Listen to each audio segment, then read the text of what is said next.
Welcome back সেই অগোছালো ভিডিওতে। পাশে হাঁসের ডাক, আমার ছোটো মুদের হাঁস আমার এই রুমের পাশে ওদের মানে ছেড়ে দেওয়া আছে, সারাদিন ডাকাডাকি করে। আর মানে ট্রাই করলাম যে ইউটিউবার কন্টেন্ট ক্রিয়েটারের মধ্যে একটা ভাব আসছে, হ্যাঁ। তো আমরা যেটা দেখতেছিলাম, গতদিন আমি ম্যাথটা অ্যানালাইসিস করছিলাম যে কয়টা অধ্যায় বাকি আছে, কী দেখি অবস্থা। তো এই যে এখানে হয়তো এই ম্যাথটা দেখিয়েছিলাম, এখানে পেন ছিল এইভাবে।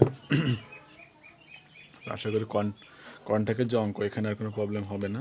5 নম্বর চ্যাপ্টারটা বলছিলাম পুরোপুরি স্কিপ করতে, ওইটা বাদে আমাদের যে 6 নম্বর যে চ্যাপ্টারটা, সরি এটা চ্যাপ্টার বাদ গেছে। এই যে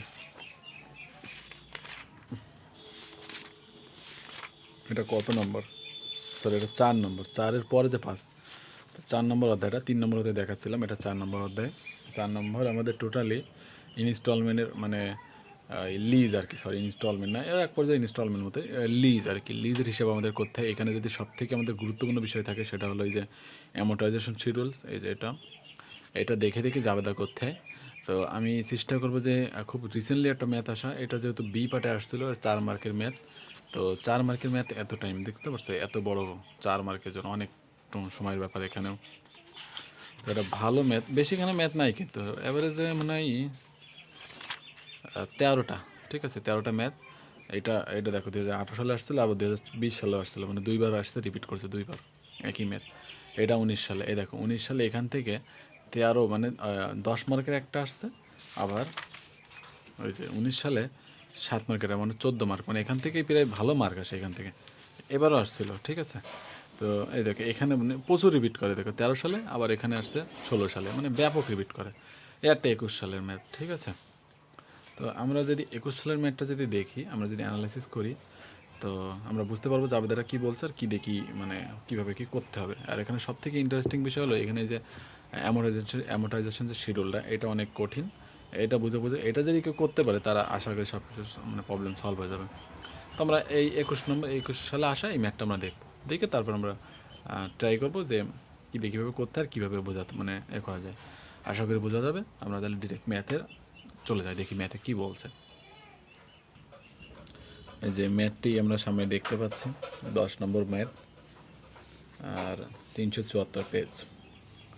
তো ম্যাথটা আমাদের শুরুতে যেটা বলছে সেটা আমরা আগে পড়ে দেখি কী বলছে।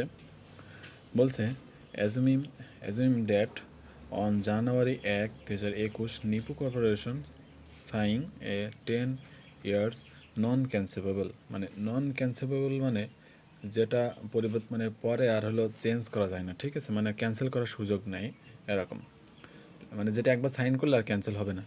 Lease agreement to lease stores, তারা একটা লিজ স্টোর থেকে এগ্রিমেন্ট করেছে বিল্ডিং ফ্রম, মানে অনেক সময় হয় না, আমি একটা রুম ভাড়া নিব, লিজ নেবো একটা রুম, কিছুটা সেই কনসেপ্ট। তারা একটা বিল্ডিং নিয়েছে, একটা রুম মানে একটা বিল্ডিং নিয়েছে, সেটা আর নিচে কার থেকে, যে ফ্রম সঞ্জয় কোম্পানি।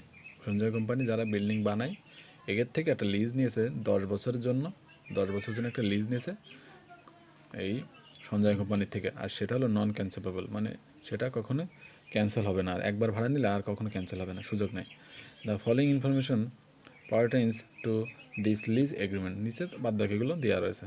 1 নম্বর কিছু রিকোয়ারমেন্ট বলেছে, agreement requires equal rental payment of টাকা 90,000 beginning on January 1, 2021। Equal rental payment, এটা একটু মনে রাখতে হবে। ইকুয়াল মানে সমান, রেন্টাল মানে মানে ভাড়া, রেন্টাল মানে ভাড়া, পেমেন্ট মানে দিচ্ছে আর কি। তাদের হলো প্রথম এগ্রিমেন্ট রিকোয়ারমেন্টে রয়েছে যে ইকুয়াল রেন্টাল পেমেন্ট দিতে হবে তাদের প্রতি বছরে, যে বিগিনিং আর কি, এটা মনে রাখতে হবে। বিগিনিং মানে শুরুতে কত, জানুয়ারি 1 তারিখে, মানে আমার এটা হলো অ্যাডভান্স পেমেন্ট বলে যেটাকে, ঠিক আছে। আমার শুরুতেই মানে তাদের রেন্টাল পেমেন্ট দিয়ে দিতে হবে, ঠিক আছে। তো বলতেছে যে ইকুয়াল রেন্টাল পেমেন্ট 90,000 টাকা, তাদের প্রতি বছর আর কি 90,000 টাকা করে দিতে হবে।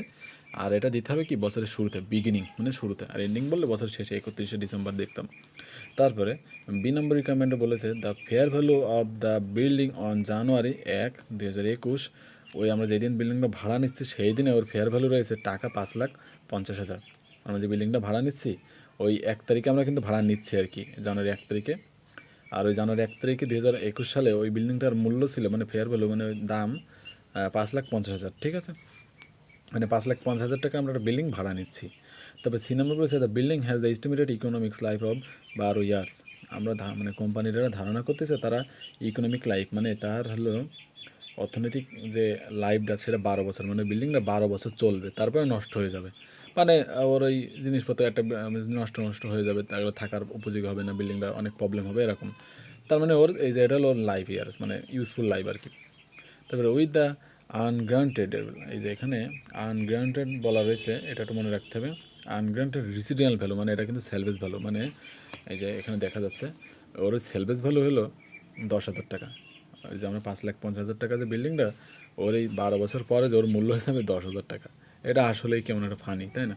তো যাক গেম, এটা আনগ্রান্টেড, এটা মনে রাখতে হবে। এটা আনগ্রান্টেড লেখা রয়েছে, এটা মনে রাখতে হবে যে এটা গ্রান্টেড না, আনগ্রান্টেড, মানে এটা কিন্তু এখানে কেউ স্বীকৃতি দেয়নি যে হ্যাঁ ওরে। তারপরে লিখেছে সি নামটা এখনও রয়েছে, বলেছে Nipu depreciates similar buildings on the straight line method, মানে তারা স্ট্রিট লাইট মেথড ইউজ করে, ঠিক আছে, মানে বছর দিয়ে ডাইরেক্ট ভাগ দেয়। ওকে, তারপরে ডি নাম্বার বলেছে the lease in non renewable at the termination of the lease from the buildings revert to lessor, মানে এটা তারা হলো মানে একেবারে ডাইরেক্টলি তাদের কাছে এই দিয়ে দেবে, কনভার্ট করে দেবে, এটা তাদের কোনো লেজার যে আছে যে ভাড়া, তার কোনো দায়িত্ব থাকবে না। তারপর ওটা ওসব এটার কোনো জাবেদা যেহেতু না, ওটা আমাদের ইগনোর করি। ই নাম্বারে যায়, বলেছে নিপু ওইটাই তো ইনক্রিমেন্টাল ব্রয়িং রেট ইজ 12% পার ইয়ার। এই যে নিপু তাদের হলে ইনক্রিমেন্টাল যে এই 90,000 যেটা না, এখানে 12,000 টাকা, এই 12% সে কী করবে, ব্রড রেট মানে তার সুদ দিতে হবে, ঠিক আছে। তা lessor increment rate is not known by Nipu, মানে এই যে 12% যেটা আছে এখান থেকে, এই যে আমাদের যে সঞ্জয় কোম্পানি এ কিছু জানে না যে 12% সম্পর্কে, এটা সে জানে না। এই যে বলে দিছে যে লেজার ইনক্রিপ্ট রেট মানে যে ব্রড রেট যেটা is not known by Nipu, মানে সে তার থেকে জানেনি এটা, ঠিক আছে। তারপরে the yearly rental payment includes, এটা একটা খুব গুরুত্বপূর্ণ লাইন। ইনক্লুডস মানে আমাদের যে 90,000 টাকা যে আমরা দিচ্ছি এর ভিতরে ইনক্লুড রয়েছে 3,088 টাকার এক্সিকিউটরি কস্ট, এটা মনে রাখতে হবে। এক্সিকিউটরি কস্টটা খুবই গুরুত্বপূর্ণ এই ম্যাথের জন্য। Executory cost related to tax on the property, মানে আমাদের একটা বিল্ডিংয়ের কিন্তু অনেক ধরনের খরচ থাকে, ঠিক আছে। যেমন বিল্ডিংয়ের ট্যাক্স দিতে হয়, মানে বিদ্যুৎ ভাড়া দিতে হয়, মানে কারেন্ট বিল যেটা বলে, তারপরে গ্যাস ভাড়া, তারপরে মানে অনেক ধরনের বিল থাকে। তো ওরকমই একটা বিল আছে যেটার বলে এক্সিকিউটিভ কস্ট, বা আমাদের ধরো একটা বিল্ডিংটার একটা রক্ষণাবেক্ষণের জন্য একটা আমরা একটা নাইট গার্ড রাখলাম, সেটা এটা বিভিন্ন রকম খরচ, সেটা বলে এক্সিকিউটিভ কস্ট, ঠিক আছে, related to tax on the property.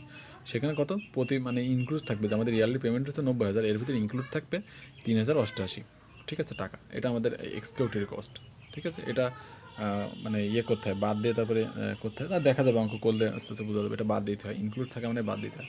তারপরে ইন্ট্রোডাকশনে বলেছে প্রিপেয়ার দ্য জার্নাল এন্ট্রিজ। তো লেজার এই লিজি বুক, লিজি বুক আমাদের কীটা, সেটা হলো আমাদের এই যে নিপু কনভেনশন, ঠিক আছে, এটা হলো আমাদের লিজি, ঠিক আছে।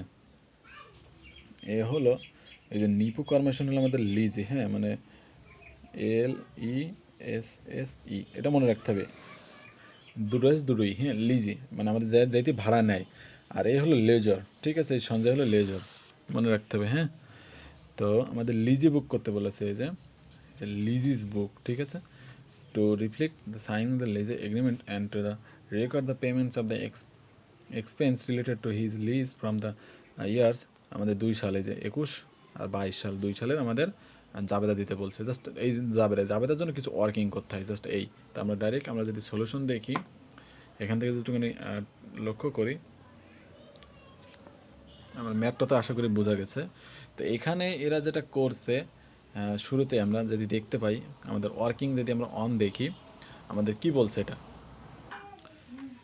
বলছে percentage of the list term, মানে আমি আমার যতটুকু মনে আছে এই অঙ্কে, হ্যাঁ, এই অঙ্কে কোনো ওয়ার্কিং আমার মনে হয় না কোনো করার প্রয়োজন আছে। এই যে এটা যেটা বের করছে 83.33%, এটার কোনো কাজই আমার এই মনে হয় না অঙ্কে পড়বে, আমার মনে হয় না কোনো কাজ আছে। তারপরে এই টাকাটার কাজ আছে আমাদের, আমি বলছিলাম যে অ্যানুয়াল রেন্টের ভিতরে কোনো কিছু ইনক্লুড থাকলে, যে এখানে ইনক্লুড ছিল, এই ইনক্লুডটা আমাদের কিন্তু এই যে আমাদের যে শুরুতে যে টাকাটা দেওয়া ছিল ওখান থেকে কিন্তু এটা আমাদের বাদ দিতে হয়, যে এখান থেকে যে টাকাটা আছে এটা বাদ দিতে হয়, হ্যাঁ, মানে ইনক্লুড বলে দিচ্ছে। ওর ভিতরে এক্সিকিউটিভ কস্টও রয়েছে, তো আমাদের লিগাল যেটা সেটা যে আমাদের যেখানে চলে আসছে এই যে এখানে যেটা 86,912, এটা এখানে যে বাদ দিতে পারবো না মানে জাবেদারও বাদ দিতে পারি, ঠিক আছে। আমাদের সব থেকে যেটা বেশি প্রয়োজন সেটা হলো আমাদের এই যে লিজ অ্যামোর্টাইজেশন শিডিউল, এটা প্রয়োজন, ঠিক আছে। তো আমার মনে হয় না এখান থেকে ওরা যে present value of the annual lease payment আমাদের এখানে 5,50,000 টাকা বলেই দিয়েছিল যে আমাদের যে লিজ যেটা সেটার ভ্যালু হলো 5,50,000, এটা বলেই দিয়েছে, ঠিক আছে। অনেকাংকে বলা থাকে না, সেটাই করতে হয়। তো আমরা এই অঙ্কটা যদি 21 সালের তা দেখতেছি, আরও সামনে দেখাবো অঙ্ক, সেখানে অন্য এইভাবে বের কথা দেখতে পারি। আর এখানে আমাদের হলো এই বলে দিয়েছিল বট রেট 12%, তো 12% এখন এখন আলাদাভাবে বের করার কিছু নেই। আর এখানে এন বলতে 10 ইয়ার আমাদের এখানেও ছিল, বলাই ছিল যে 10 ইয়ারের জন্য ভাড়া নিছে, আর এখানে দাম দেওয়াই ছিল। তো আমাদের আলাদাভাবে আবার এইগুলো বের করার কোনো প্রয়োজনই নেই, আমরা জাস্ট অ্যামোর্টাইজেশন শিডিউল দেখবো, ঠিক আছে। অ্যামোর্টাইজেশন শিডিউলটা খুব সবাই এখানে কনফিউশন করে, হ্যাঁ, এখানে মানে বুঝতে সবাই ভুল করে। তো আমরা শুরু থেকে আস্তে আস্তে ধীরে ধীরে আর কি আমি বোঝানোর ট্রাই করবো, আশা করে বোঝা যাবে, ঠিক আছে। তো আমাদের শুরুতে যে ডেটটা আছে আমাদের এই শুরুতে কিন্তু ও কিন্তু ভাড়া নিয়েছিল জানুয়ারির 1 তারিখ, হ্যাঁ, এখানে একটুখানি আমার আঙুলের এখানে দেখো, এখানে 1 তারিখে ভাড়া নিয়েছিল, মানে ও রুমটা 1 তারিখ থেকে ভাড়া নিয়েছে, তাহলে আমাদের 1 তারিখ থেকে হিসাব রাখতে হবে। আর এটা কিন্তু বিগিনিং, মনে থাকে যেন এটা কিন্তু বিগিনিং, হ্যাঁ, মানে বছরের শুরুতেই কিন্তু দিচ্ছে, কিন্তু বছর শেষে না। মানে 1 তারিখে ভাড়া নিয়েছে, 1 তারিখের দিনে কিন্তু ওর পেমেন্ট দেওয়া লাগবে 90,000 টাকা। তো এই যে 1 তারিখ অ্যানুয়াল লিজ পেমেন্ট, ঠিক আছে। এখানে লিজ যেটা আমাদের 1 তারিখে এটা ডাইরেক্ট এখানে মানে করে নি, মানে 1 তারিখ 2টা দিছে, হ্যাঁ, মানে এই যে 5,00,000 টাকাটা এটা দিলে হয় না দিলে হয়, এই ঘরটা, ঠিক আছে। এই ঘরটা দিলে ভালো হয়, না দিলে যারা বোঝে কম তাদের জন্য দেওয়া ভালো, যেটা অ্যাডভান্স বোঝে তাকে দেওয়া লাগে না। তো 1 তারিখেরটা এই যে এরা শুরুতে এগুলো দিয়ে এই যে একদম শুরুতে যে 5,00,000 টাকা যে আমাদের যে মূল্য ছিল, আমাদের এই মূল্য থেকে কিন্তু আস্তে আস্তে আস্তে আস্তে কমাতে হবে, ঠিক আছে। তো এই যে 5,50,000 টাকা সেখানে দিয়েছে, মানে আমাদের যে মূল মূল্যটা এখানে আসবে প্রথমে। আচ্ছা, আসলো ওইটা, তারপরে আমাদের আবার 1 তারিখ, আমাদের 1 তারিখে 90,000 টাকা আমরা কি অ্যানুয়াল পেমেন্ট করবো 1 তারিখেই শুরুতে। এর থেকে কি বাদ দেবো, এক্সিকিউটিভ কস্ট বাদ দেবো, ইনক্লুড রয়েছে যেহেতু এখানে একটুখানি হাইলাইট করতেছে আমার আঙুলের এখানে একটু তাকাও, এই যে ইনক্লুড টাকা 3,088, এটাই হলো ইনক্লুড রয়েছে এক্সিকিউটিভ কস্ট, এটা ওখান থেকে বাদ যাবে, অ্যানুয়াল হলো যে আমরা পেমেন্ট করবো ওখান থেকে বাদ যাবে। সো এখান থেকে বাদ দিয়ে আমাদের যেটা হয়েছে এই যে এখানে যে জিরো, আমি বলতেছি জিরোটা আসার কারণ কি, আমার এই জায়গায় ডাইরেক্ট এখান থেকে এটা বাদ দিয়েছে এখানে 86,912, ঠিক আছে। এখন জিরো হওয়ার কারণ কি আমি মানে বলতেছি, ধরো আমরা হলো হলো ইন্টারেস্ট করি কখন, বছর শেষে, বছর শেষে যে আমরা ইন্টারেস্ট করি, কিন্তু আমরা এটা করতেছি কবে, 1 তারিখে। 1 তারিখে তো কোনো ইন্টারেস্ট হবে না, তাই না। আমরা বছর যখন শেষ হবে তখন যে আমরা ইন্টারেস্ট দিব, এই 90,000 ইন্টারেস্ট করবো তখন, যে তার আগে তো করবো না, তাই না। মানে এই টাকার পর ইন্টারেস্ট করবো, এখন তো করবো না, বছর শেষে যে করবো, ঠিক আছে। তো এই যে আমাদের এখান থেকে বাদ দিলে যেটা হয় সেটা, এবার এই 5,00,000 থেকে বাদ দিয়ে আমাদের 4,63,088 টাকা হয়, এখান থেকে বাদ দিয়ে, এই টাকাটা এখান থেকে বাদ দিয়ে। কারণ এই টাকাটা কি আমাদের এখানে দেখো, এখানে বলা রয়েছে এটা হলো ইন্টারেস্ট অফ লাইবিলিটিস, এখানে সিকিউরিটি কস্ট, এটা অনেক অঙ্গে থাকে না, এটা থাকে এটা।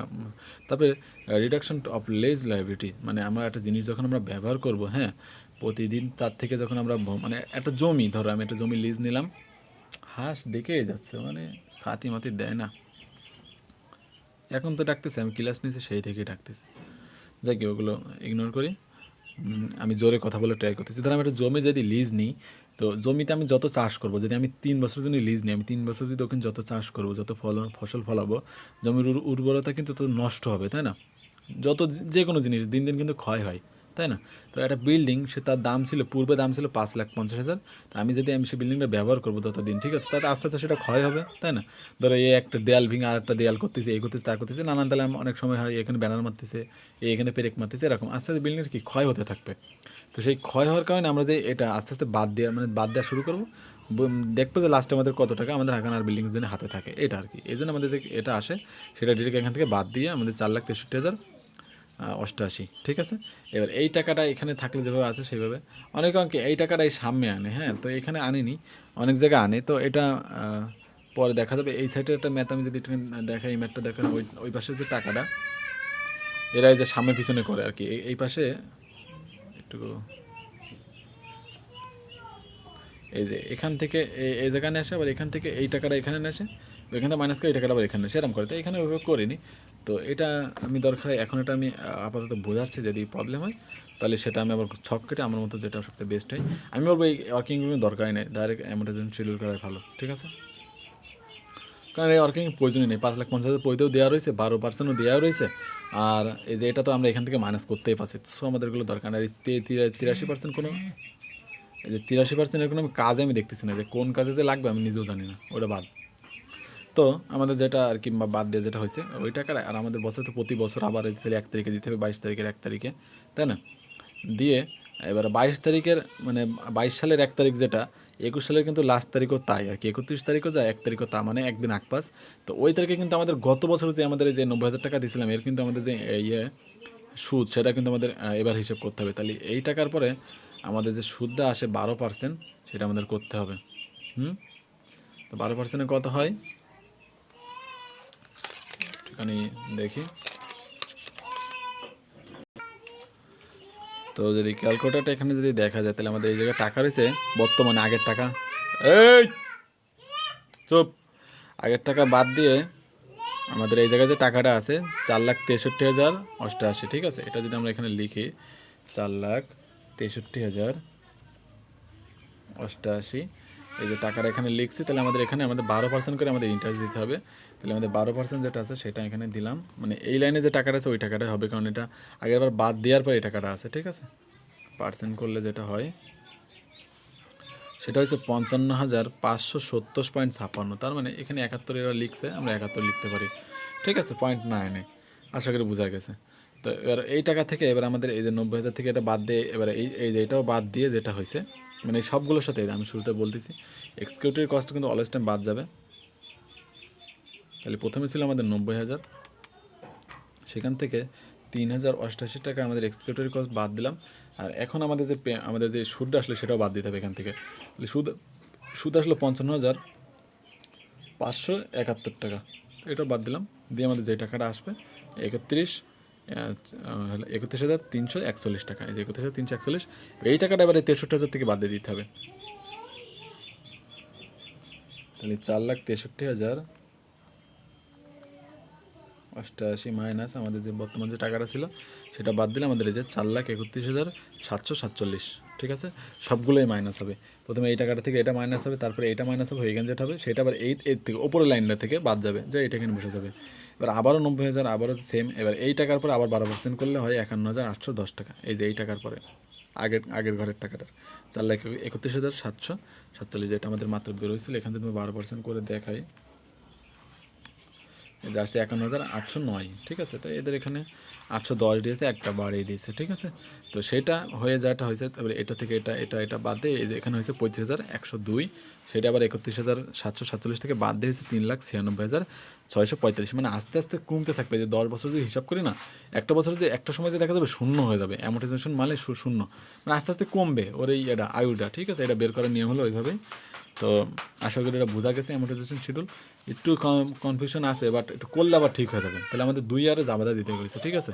তো আমার জাবেদা দেওয়ার জন্য আমাদের ইন্টারেস্ট লাগে, তারপরে এই যে অ্যানুয়াল পেমেন্টটা তো আছেই, এইগুলো লাগে, এই জন্য আমরা এটা করা আগে, ঠিক আছে? আর ডেপ্রিসিয়েশনটা বের করতে হবে। ডেপ্রিসিয়েশনটা বের করা একদম ইজি, যেহেতু স্ট্রেট লাইন মেথডের কথা বলেছে, ডাইরেক্ট 10 দিয়ে ভাগ দিয়ে দিলেই এনাফ, ঠিক আছে? তো ওই হিসাবে পরে যায় আমাদের, তাহলে জাবেদাটা চলে যায়, লিজি জাবেদা, ঠিক আছে? এটা কিন্তু নিপু জাবেদা, মানে যে অঙ্কের নিপু। তো শুরুতে আমাদের যে আমরা যে বিল্ডিংটা ভাড়া নিছি, হ্যাঁ, মানে লিজ নিছি, সেটা জাবেদায় দিতে হবে, হ্যাঁ? সেটা হলো, এটা কিন্তু কিছুটা মানে একদম ফিক্সড জাবেদা, হ্যাঁ? এটা আমি এখানে এফ লিখে দিলাম, এটা ফিক্সড। এটা প্রতিটা যে কোনো কিছু ভাড়া নিক যাই নিক, সেটা হলো এটা জাবেদার আসবে একদম শুরুতেই। সেটা হলো lease building under capital lease, এটা মনে রাখতে হবে, lease building under capital lease. এটা বিল্ডিংয়ের জায়গায় যদি ইকুইপমেন্ট থাকে তাহলে ইকুইপমেন্ট হবে, যদি জমি নেয় তাহলে ল্যান্ড হবে, আর বিল্ডিং তো বিল্ডিং আছে। আর যেসব সম্পত্তি সে ভাড়া নেওয়ার মতো জিনিস যদি থাকে, শুধু এই বিল্ডিংয়ের জায়গায় যখন যেটা হবে সেটা আসবে, ঠিক আছে? আর কোনো কিছু চেঞ্জ হবে না। যদি ইকুইপমেন্ট ভাড়া নিত তাহলে এখানে ইকুইপমেন্ট দিতাম, বিল্ডিংয়ের জায়গায় ইকুইপমেন্ট লিখতাম। তারপর লিজ লাইবিলিটি হলো ক্রেডিট, আমাদের যে বিল্ডিংয়ের যে মূল মূল্য ছিল 5,50,000, সেটা, ঠিক আছে? আমরা ভাড়া নিলাম। এবার এখান থেকে আমাদের অ্যানুয়াল যে পেমেন্টটা করবো সেটা আমাদের মানে এটা দিতে হবে, যে তোমার পেমেন্ট করবো, আমাদের ক্যাশ চলে যাচ্ছে, নিপু তো পেমেন্ট করবে প্রতি বছর, তাই না? তাহলে ক্যাশ চলে যাবে, তাহলে জানুয়ারি 1 তারিখে তো পেমেন্ট করবে, তাই না? তাই প্রথমে এক্সিকিউটিভ কস্ট 3,000 দিয়ে দিয়েছে, এর ভিতরে ইনক্লুড ছিল। আর ওটা বাদ দিলে আমাদের যে হলো লিজ লাইবিলিটি, এখন যে টাকাটা আমাদের কাছে তারা পাবে, আমাদের টোটাল এই 5,50,000 টাকা তাকে দিতে হবে 10 বছর, আস্তে আস্তে আস্তে আস্তে এইভাবে, হ্যাঁ?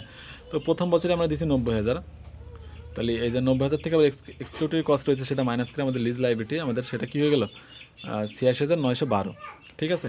কিছুটা আমাদের অ্যাকাউন্ট পেয়েবলের মতো, মানে অ্যাকাউন্ট পেয়েবল আমাদের কিরাম থাকে, যদি টাকা যতক্ষণ আমরা আমাদের কাছে তারা পাবে, তারা আমাদের সেটা ক্রেডিট থাকে, অ্যাকাউন্ট পেয়েবলের এখানে ক্রেডিট থাকে, যখন আমরা টাকা দিয়ে দিই অ্যাকাউন্ট পেয়েবল ডেবিট হয়ে যায়, ক্যাশ ক্রেডিট হয়ে যায়, এরকম। তো তো এই যে আমরা টাকা তাকে দিয়ে দিছি, যে শুরুতে আমাদের এই যে দেখালাম যে lease under building under capital lease এটা, আর লিজ লাইবিলিটি মানে আমাদের এই টাকাটা এখন দিতে হবে তাদের 5,50,000। তো শুরুতে executive cost debit, lease liability এখন যেহেতু টাকা দিচ্ছি তাহলে লিজ লাইবিলিটি ডেবিট হয়ে যাবে 8,912, আর ক্যাশ 90,000। ঠিক আছে, 90,000 টাকা যেহেতু অ্যানুয়াল পেমেন্ট, আর এবারে এই ইনক্লুড থাকার কারণে এটা আলাদাভাবে হলো। এরপর আমরা ইন্টারেস্টের হিসাব করবো, যেহেতু আমাদের 1 তারিখে যে হিসাবটা ওটা কিন্তু আমাদের 1 তারিখে কোনো ইন্টারেস্ট হয় না, হয় কিন্তু 31 তারিখে। তাহলে আমাদের 21 সালের হিসাবটা হয়েছে 31 তারিখে, তাহলে ওই দিন 31 ডিসেম্বর 31। আর ইন্টারেস্টের জাবেদা তো সবাই জানে, interest expense debit, interest payable credit, এটা একদম সেম জাবেদা, এটা সবাই জানে। তো আমাদের যে টাকাটা এখানে বের করেছিলাম 21 সালের টাকা, কিন্তু এটা 22 সালে লেখা হয়েছে 1 তারিখে, বাট এটা কিন্তু 21 সালের টাকা, 31 তারিখের টাকা। তো 21 সালে 31 ডিসেম্বরের টাকা এই যে 55,531, 55,531, এটা interest expense debit, interest payable credit. ঠিক আছে, আর আমাদের আরেকটা জাবেদা রয়েছে, সেটা হলো ডেপ্রিসিয়েশন। আমাদের প্রতি বছর ডেপ্রিসিয়েশন কাটতে হবে হলো 10 বছরের জন্য। তাহলে আমাদের আর 31 তারিখের আর একটা জাবেদা আছে, সেটা ডেপ্রিসিয়েশন, সেটা দেখালেই বোঝা যাবে। তাই ডেপ্রিসিয়েশন জাবেদাও সেম, এই যে জাবেদা যেখানে ডেপ্রিসিয়েশন যাই বলুক না কেন সেম, ইন্টারেস্ট আর ডেপ্রিসিয়েশন প্রায় সেমই। ঠিক আছে, depreciation expense debit, account depreciation credit. এখন এই যে আমাদের মূল দাম ছিল 5,50,000, সেখানে 10 দিয়ে ভাগ দিয়ে দিচ্ছে। আমাদের হলো কোনো যে আনগ্রান্টেড বলার কারণে এই পাশে একটুখানি যদি দেখো, এই যে আনগ্রান্টেড এটা এটা গ্রান্টেড, তাহলে আমরা বাদ দিতাম 5 লাখ, তখন 40 হতো, 10,000 বাদ দিতাম। তো এটা আনগ্রান্টেড বলে ওই জন্য আমরা কোনো কিছু বাদ দিইনি, ডাইরেক্ট মানে ওটা আনগ্রান্টেড বলেই তো ওটা আসবে না। ঠিক আছে, গ্রান্টেড হলে আসতো। তো এই যে অ্যাকুমুলেটেড ডেপ্রিসিয়েশন 5,50,000 ভাগ 10 দিলে 55,000। এই যে ডেপ্রিসিয়েশনটা প্রতি বছরই 55,000 হবে। ঠিক আছে, প্রতি বছর, যেহেতু স্ট্রিট লাইন বলেছে প্রতি বছরই 50,000 হবে, 55,000 এই টাকাটাই হবে প্রতি বছর। তাহলে এই যে ডেপ্রিসিয়েশনে যাবে, তাহলে depreciation expense debit, accumulated depreciation credit. ঠিক আছে, যাবে তারা সেম। 22 সাল, এই 21 সাল শেষ, এবার 22 সালের শুরু। 22 সালে যেহেতু আমাদের 1 তারিখে আমাদের আবার সেই যেহেতু বিগিনিং পেমেন্ট বলেছে, তাহলে 1 তারিখে পেমেন্ট দিতে হবে। এক্সিকিউটিভ কস্ট যা ছিল সেম। আর আমাদের যে গত বছরে যে আমাদের যে পেমেন্ট ইন্টারেস্টটা দিয়েছিলাম, ঠিক আছে, এবার কি সেটা আমাদের হিসাবটা বন্ধ করে দিতে হবে না? সেই জন্য এই যে আমাদের তার ভিতরে যে ইন্টারেস্টটা আছে, তাহলে এই যে ইন্টারেস্ট পেয়েবল আমাদের আগে যে 55,571 টাকা, এটা এখন ডেবিট হয়ে যাবে। ঠিক আছে, ইন্টারেস্ট পেয়েবল মানে এটা আমাদের দিয়ে দিতে হবে। তো এবার আমরা ওইবার হিসেব দেখাইছি যে আমরা দিব, ইন্টারেস্ট এক্সপেন্স দেখাইছি আর পেয়েবল দেখাইছি। এই যে আমরা দেখাচ্ছি এখানে যে ইন্টারেস্ট এক্সপেন্স, যে ইন্টারেস্ট এক্সপেন্স মানে আমাদের খরচ হবে 55,571 টাকা, আর পেয়েবল রয়েছে মানে এখন দেইনি, এবার এই টাকাটা আমরা দিয়ে দিব। ঠিক আছে, 2022 সালের 1 তারিখে এটা আমরা দিয়ে দিব। এই জন্য এক্সিকিউটিভ কস্ট যা ছিল সেম ওইটা, আর এই সব মিলে কিন্তু 90,000ই হবে। আর এই যে ইন্টারেস্ট পেয়েবল আমাদের 55,571 টাকা দিয়ে, আর লিজ লাইবিলিটি আমাদের তাহলে বাদ বাকি থাকবে, কিন্তু এই দুটো যোগ করে 90,000 থেকে বাদ দিয়ে 31,341। এটা কিছুটা এখান থেকে দেখা যায়, এই জাবেদা থেকে, এই যে লিজ পেয়েবল, এই যে লিজ লাইবিলিটি, এখান থেকে এই যে 31,341, আর এটা আমাদের ইন্টারেস্ট হলো পেয়েবল, আর এটা এক্সিকিউটিভ কস্ট, এই তিনটা যোগ করে আমাদের হবে 90,000 টাকা, যেটা হবে ক্যাশ টাকা। আমরা ক্যাশ টাকা 90,000 টাকা দিয়ে দিচ্ছি। ঠিক আছে, এই যে এখানে দেখা গেছে। তারপরে এবারে 22 সালে যে 31 তারিখে যে জাবেদার মানে এই ইন্টারেস্ট আছে, সেটা তো দেখাতে হবে, তাই না? ওটা তো দিয়ে দিতে হবে 23 সালের 1 তারিখে। তো 22 সালে 31 তারিখে আমাদের ইন্টারেস্ট এক্সপেন্স 51,810, আমরা এখানে অ্যামোর্টাইজেশন শিডিউলে বের করছিলাম 51,810। আর ইন্টারেস্ট এক্সপেন্স যেহেতু আমরা 31 তারিখে দেইনি, 1 তারিখে দিব, তাহলে 31 তারিখে হবে interest expense debit, interest payable credit 51,810। আর ডেপ্রিসিয়েশনটাও সেমই হবে, 22 সাল বলো, 23 সাল বলো, 24 সাল বলো, যাই বলুক, 10 বছর সেমই হবে। Depreciation expense debit 55,000, accumulated depreciation credit 55,000, এটা সেম। আশা করি বোঝা গেছে। একটু কনফিউশন মতো লাগছে হয়তো, একটু এইভাবে তো অঙ্ক দেখালে একটু প্রবলেম হয়। তারপরে চেষ্টা করবো যে যদি অ্যামোর্টাইজেশন শিডিউলে যদি কোনো প্রবলেম থাকে, সেটা আমি ঘর কেটে আমার নিজের মতো করে করার। ঠিক আছে, ধন্যবাদ। তো আজ এই পর্যন্তই।